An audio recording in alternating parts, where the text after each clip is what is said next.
Now for parent, we said we are going to take the longest chain, and we will take examples how to pick how to choose the longest chain. For example, we have C 2 3 4 5 6 7 8, and then here we have one substituent. Here we have another substituent with 2 carbons, and here we have one substituent. So which chain would be the longest chain? So as you can see here, we can pick this chain as the longest chain. So this is 8 carbons. Or choosing this one, it's going to be the same. Now we have another option, which could be this chain here. Okay, it doesn't matter, it doesn't need to be linear.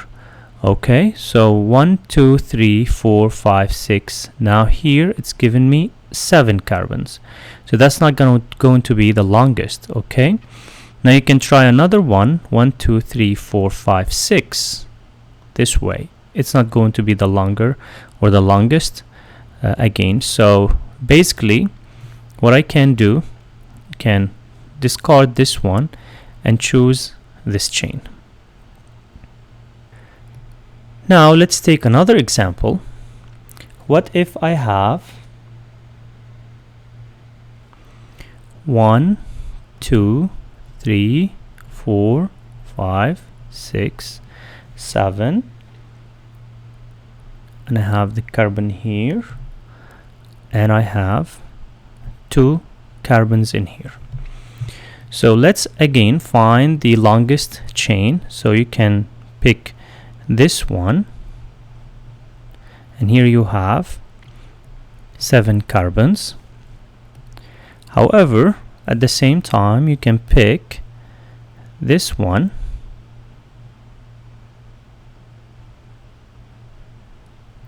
and here also you have 1 2 3 4 5 6 and 7 carbons. So in this case you have 2 chains, 2 possible chains, 2 possibilities, where every chain is giving you the same number of carbons, 7 and 7. So which one to choose? Okay, so in this case we need to go and look at the number of substituents per chain. So if I choose the orange highlighted or circled chain, I have 1 substituent, so I will just put a square around the first substituent, which is a methyl, and second substituent, which is the ethyl in here. Okay, so here I will put two substituents. Okay, now let's count the number of substituents per the yellow chain. Now for the yellow chain, I have this substituent, so I have only 1 substituent. In this case, which one I pick? In this case, we pick the chain with more substituents, and therefore I have to pick the orange circled chain. Now next comes the numbering of the carbons in the chain. So if I have the following example, 1 2 3 4 5 6 7 and 8, and if I have 1 carbon here, and I have 2 carbons in here. Okay, and I have 1 carbon here. So how do I number this chain.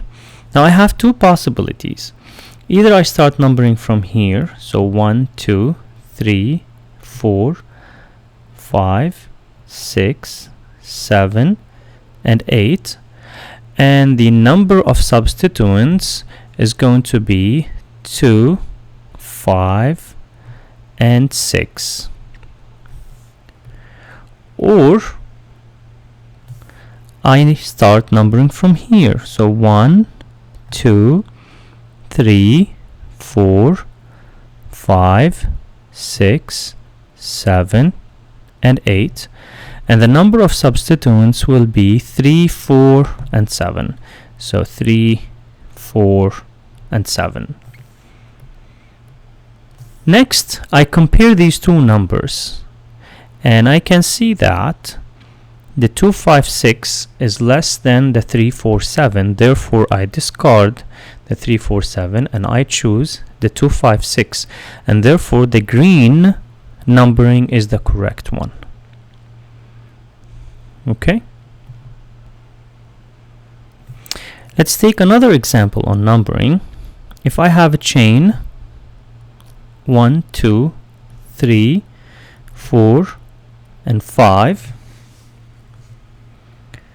so say 6, 7, and I have an ethyl here, and I have a methyl here. Okay, so again, I have the possibility to number my chain as 1, 2, 3, 4, 5, 6, and 7, or 1, 2, 3, 4, 5, 6, and 7. So in both cases, I will get 35. So 35 and 35 here, they're equal. So which one I should choose? Now looking at the substituents, I can see that this substituent, it's called ethyl, and this substituent, it's called methyl. Between ethyl or methyl, which one comes first? I look at the first letter, and therefore the one that comes first in the alphabetical order, it gets the smallest number, and therefore that is going to be my correct numbering, and the orange numbering will be the wrong one. Okay, so let's now give names for all these chains that we have used as examples. This one is going to be 3, which is the position of the substituent, dash, and then the first one will be capital, so ethyl, and then we separate the second substituent with a dash, and then the number of the position of the substituent, which is 5, and then here dash, methyl, and the parent is constituted of 7 carbons, and therefore is going to be heptane. Let's give a name to this compound here. So we said we are going to choose the green numbers, and therefore I will have here. So here I have ethyl, here I have methyl and methyl, and I start by alphabetical order, so it's going to be 5 ethyl dash. Now I have two methyls, one on the second position and one on the 6th position, so I write 2, 6. So I separate the two positions by a comma and then dash, and because I have two methyls, so I will say di methyl, and I have 8 carbons for the longest chain, octane. Okay, now later on we will practice with more exercises. Now concerning the suffix, now if we choose to limit our lesson today for alkanes or hydrocarbons, so therefore we don't have any functional groups. Okay, so today we will not talk about this part. We will cover it in another lesson.